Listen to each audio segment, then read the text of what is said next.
Halo, Assalamualaikum warahmatullahi wabarakatuh.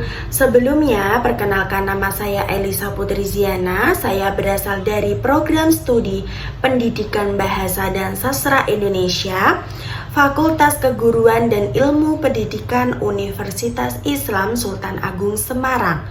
Pada kesempatan kali ini, saya akan memaparkan materi mengenai tokoh filsafat pendidikan, yaitu Imam Al-Ghazali atau Muhammad Al-Ghazali.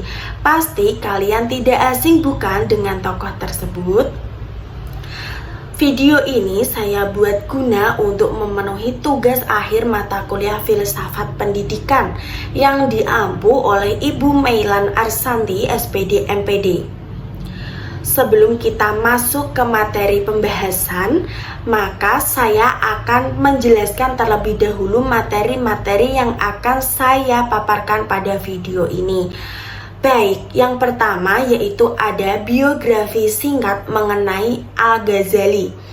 Kemudian yang kedua yaitu konsep pendidikan menurut Al-Ghazali.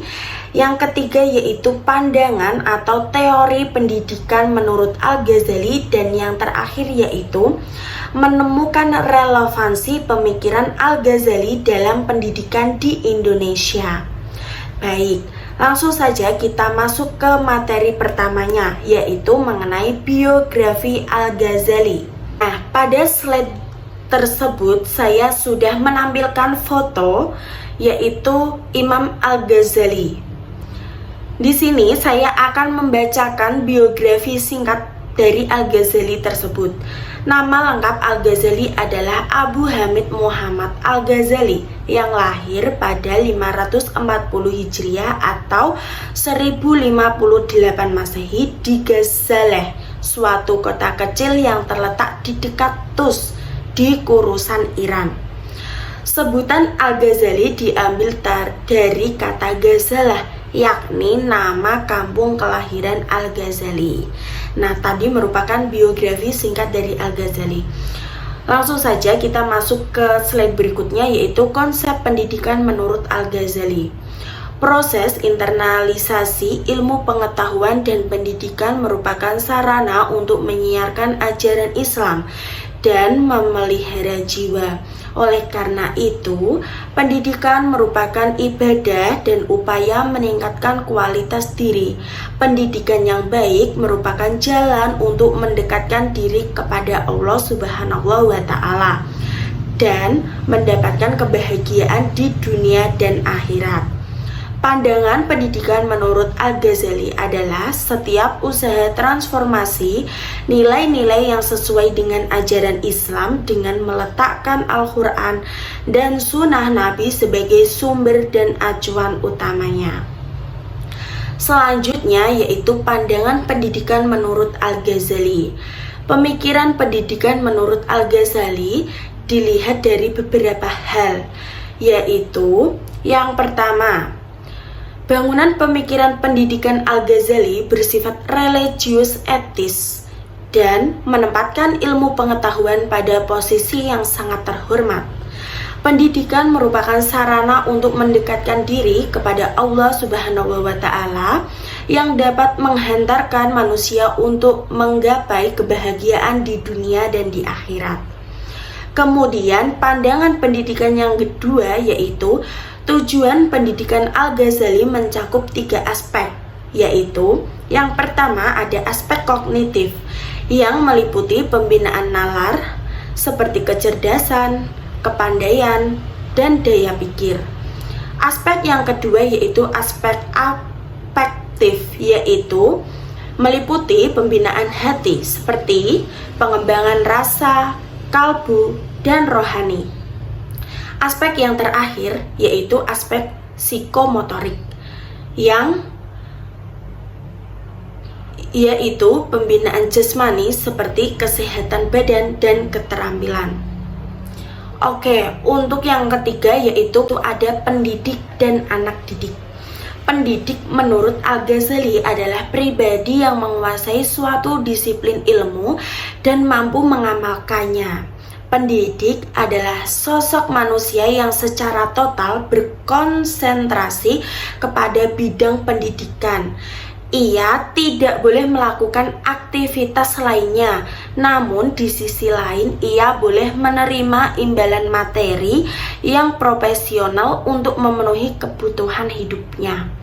Sedangkan anak didik ditempatkan sebagai objek sekaligus subjek dan menetapkan 10 kriteria ideal yang harus diupayakan oleh anak didik agar berhasil dalam pendidikan.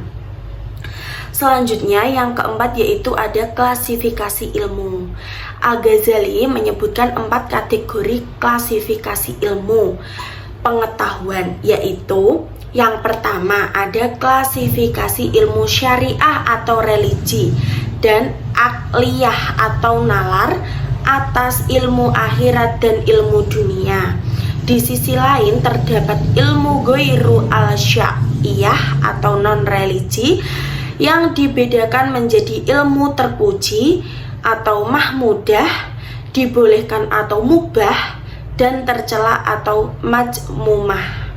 Kemudian yang kedua yaitu klasifikasi ilmu teoritis dan praktis.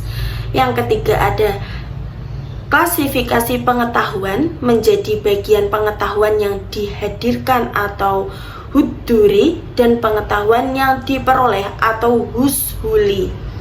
Kemudian yang keempat yaitu pembagian ilmu menjadi fardu ain atau wajib atas setiap individu atau umat muslim, umat Islam ya, dan fardu kifayah atau wajib atas komunitas umat Islam. Kemudian yang kelima yaitu kurikulum pendidikan. Nah, perihal kurikulum pendidikan dapat dilihat dari pandangan Al-Ghazali mengenai ilmu pengetahuan. Menurutnya, ilmu dapat dilihat dari beberapa sudut pandang.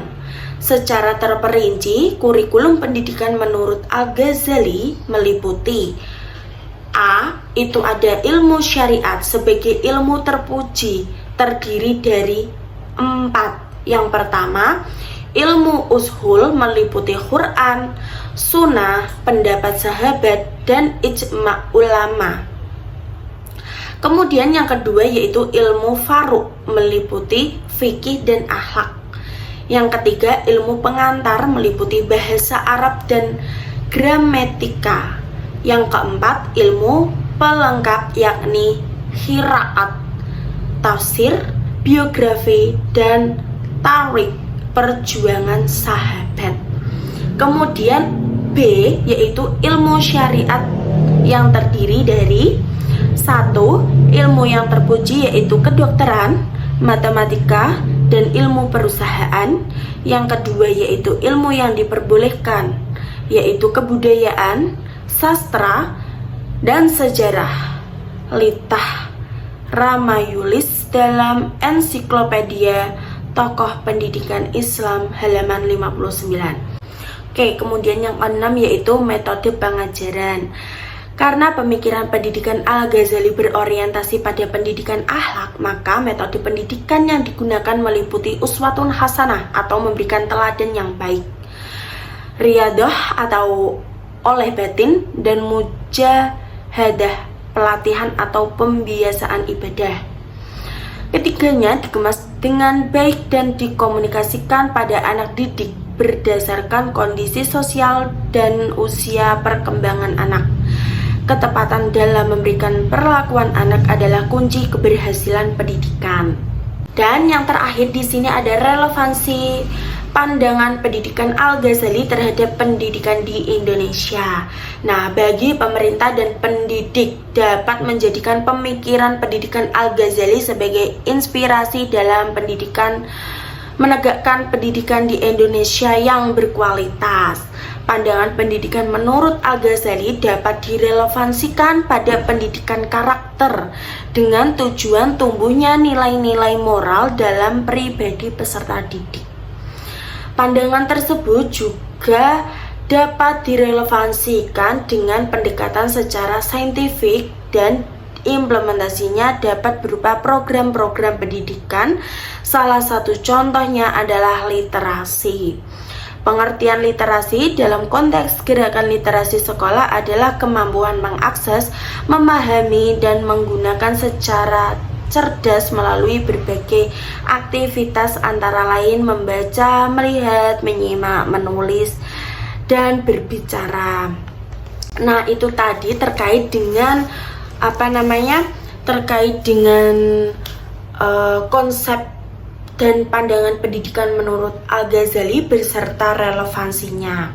Jadi tadi juga sudah dikatakan bahwa belajar ilmu kedokteran, matematika, sastra, dan sains itu merupakan salah satu kurikulum yang diajarkan oleh Al-Ghazali. Maka secara tidak langsung kita sudah mengamalkan atau mengimplementasikan kurikulum tersebut ke dalam pembelajaran kita sehari-hari, bahwa kita juga sudah belajar mengenai sastra seperti itu ya, seperti halnya dengan kita mengapresiasi karya sastra, terus mempelajari mengenal tokoh-tokoh karya sastra itu sendiri, kemudian membuat karya sastra itu sendiri. Misalnya kalian membuat cerpen, menulis novel, atau membuat puisi, itu salah satunya. Kemudian pembelajaran matematika itu dari kelas SD kita juga sudah